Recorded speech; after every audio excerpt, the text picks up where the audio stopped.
Les dirigeants des 27 se retrouvent aujourd'hui à Bruxelles pour le dernier sommet européen de l'année. La coordination face à la progression du nouveau variant du Covid-19 est au cœur des discussions. 488 journalistes sont détenus dans le monde, 46 ont été tués en 2021. Le dernier bilan de RSF dresse un tableau toujours inquiétant de la liberté de la presse. Selon les scientifiques, la vaccination seule ne permettra pas de battre Omicron, faute de temps pour combler les lacunes en matière de vaccination. Un super typhon a touché terre aux Philippines, entraînant l'évacuation de plusieurs dizaines de milliers de personnes. Les autorités redoutent des dégâts majeurs. Comment coordonner les actions face à la déferlante annoncée du variant Omicron? C'est cette mission qui attend les dirigeants des 27 réunis à Bruxelles ce jeudi. Autre dossier prioritaire, la menace d'un nouveau conflit entre Moscou et Kiev. Nous sommes probablement confrontés à la situation la plus dangereuse de ces 30 dernières années. Nous devons faire tout ce qui est en notre pouvoir afin d'éviter le pire scénario que nous ne pouvons malheureusement pas exclure. Ce scénario est une possible intervention militaire sur le territoire de l'Ukraine.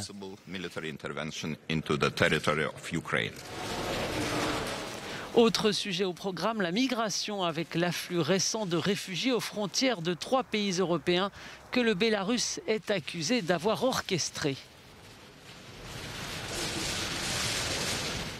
Il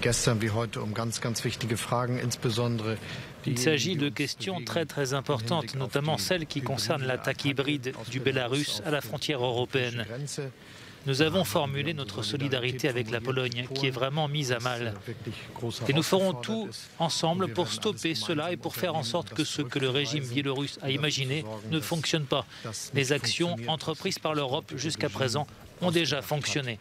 Die Aktivitäten, die Europa gemeinsam unternommen hat, bisher haben ja auch schon funktioniert. C'était le premier sommet européen pour Olaf Scholz. Ses homologues autrichiens et suédois les voilà face à d'autres problèmes comme la crise de l'énergie sur fond d'envolée des prix et la question des voyages en Europe entravée par la flambée d'Omicron. 2 journalistes derrière les barreaux au Bélarus. Ces femmes sont loin d'être seules puisqu'au total 488 professionnels des médias sont emprisonnés dans le monde. Un chiffre record selon le dernier rapport de Reporters sans frontières. Sur un an, le nombre de détentions de journalistes a augmenté de 20%. C'est surtout l'effet du surcroît de détention dans 3 pays, en Chine, du fait de Hong Kong, en Birmanie et au Bélarus, ce pays où le dictateur Alexandre Loukachenko a refusé le résultat des élections et à l'issue des élections truquées a organisé une répression absolument faramineuse. Par ailleurs, 46 journalistes ont été tués dans le monde en 2021, un chiffre cette fois en baisse dû principalement au contexte de la pandémie. Le Covid a eu pour effet de limiter les reportages, de limiter les sorties des journalistes et donc les moments où ils sont en risque. C'est aussi l'effet peut-être d'une forme d'autocensure de journalistes qui prennent soin de moins aller sur des terrains qui sont dangereux. C'est l'effet de manière évidente qu'un certain nombre de conflits en Syrie, dans l'ensemble du Moyen-Orient, sont moins meurtriers qu'ils ne l'étaient. Le Mexique et l'Afghanistan demeurent les pays les plus dangereux pour les journalistes devant le Yémen, l'Inde et le Pakistan.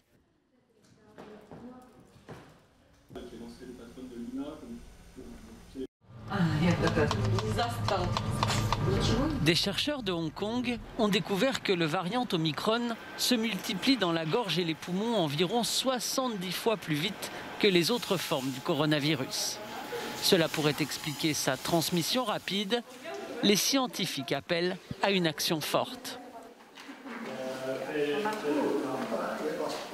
Dans la situation actuelle, la vaccination seule ne nous permettra pas de prévenir l'impact du variant Omicron.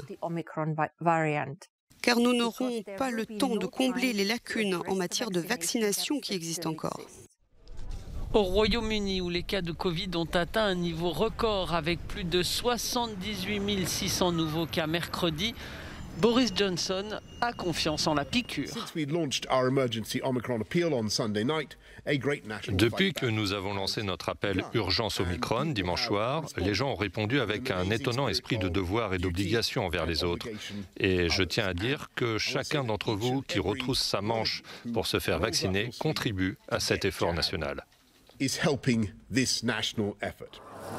L'Italie, qui a été le premier pays de l'Union européenne à connaître une épidémie majeure de Covid, durcit à partir d'aujourd'hui les règles pour les arrivées en provenance du reste de l'UE, en exigeant des tests de dépistage pour tous et une quarantaine de 5 jours pour les non-vaccinés.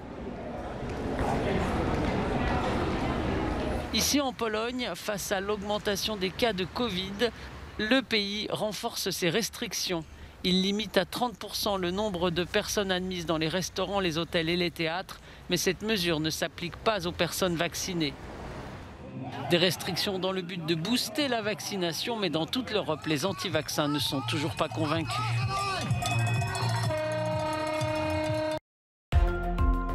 La France restreint les voyages depuis et vers la Grande-Bretagne en raison du variant Omicron. À compter de ce samedi, le gouvernement français rétablit l'obligation de disposer de motifs impérieux pour tous les voyageurs en provenance et à destination du Royaume-Uni, que l'on soit ou non vacciné. Matignon précise que ces motifs impérieux ne comprennent pas les raisons touristiques ou professionnelles. En France, les syndicats du ferroviaire retirent leur préavis de grève pour vendredi, samedi et dimanche sur l'axe TGV Sud-Est. Ils réclamaient des revalorisations salariales et des aménagements de leurs conditions de travail. Malgré le retrait de leur appel à la grève, le trafic devrait être perturbé vendredi avec un TGV sur 2 en circulation. La direction de la SNCF estime que les conditions de transport devraient être quasi normales samedi et dimanche. La République démocratique du Congo annonce la fin de sa 13e épidémie d'Ebola. Elle s'était déclarée le 8 octobre avec 11 cas, dont 8 confirmés et 3 probables, ainsi que 6 décès dans la province du Nord Kivu. Après 42 jours sans nouveaux cas détectés, l'épidémie est considérée comme terminée selon les règles définies par l'OMS, qui estime que la République démocratique du Congo a su tirer profit de son expérience dans les situations d'urgence sanitaire. La compagnie à bas coût Ryanair accepte de dédommager des milliers de voyageurs belges affectés par des grèves de son personnel en 2018.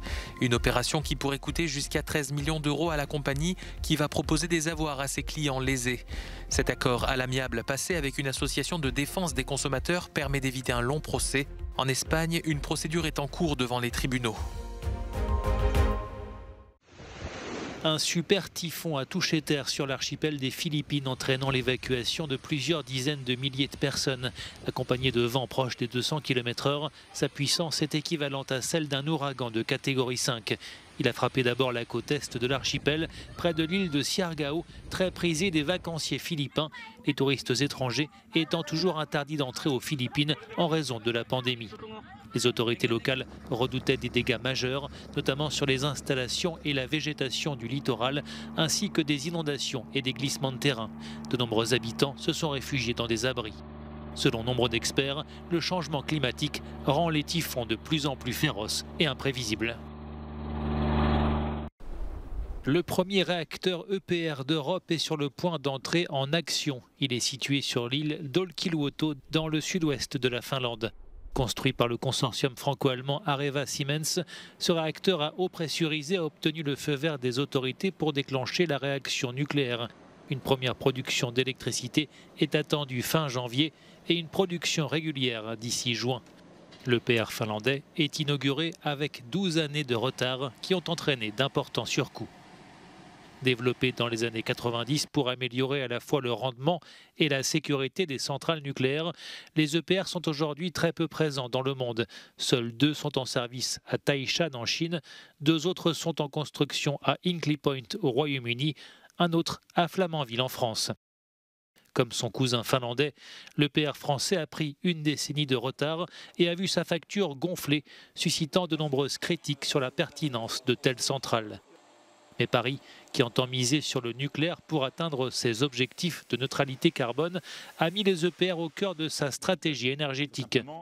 Le nouveau programme nucléaire français, annoncé récemment par Emmanuel Macron, prévoit la construction de 6 EPR supplémentaires. Les investissements devraient également se porter sur les SMR, les petits réacteurs modulaires, dont des exemplaires sont déjà en service en Chine.